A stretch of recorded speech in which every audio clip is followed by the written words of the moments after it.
se prepoznamo u našoj misiji i energiji, mi u njihovoj, i zajednički promovišemo hispanske kulture svih zemalja koji postoji pod sobom.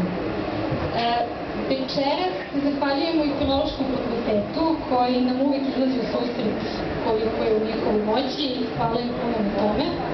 Zahvaljujemo i Narodnoj knjizi koja je ove večer podržala ovo naše druženje i pozivam vas da nakon programa odšetate do Sneže, ona prodaje knjige po 50% jeftinijim cenama, naravno kolumbijskih autora koji su prevedeni na srpski jezik.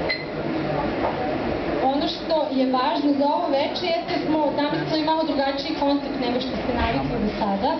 Želja nam je da imamo bolju komunikaciju sa vama i zbog toga smo osmislili jedan mali kviz. Kao svaki kviz i ovaj će imati nagrade i to vredne nagrade u duhu Kolumbije. Malo kokainski. Ja bih se pozvala Aleksandru da počnemo veče. Takođe bih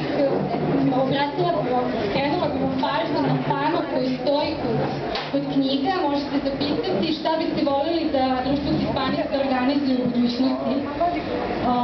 Tu imate papirić, olovku i šta god vam padne na pamet. Izaći ćemo u susret u nekom narednom periodu. Toliko od mene.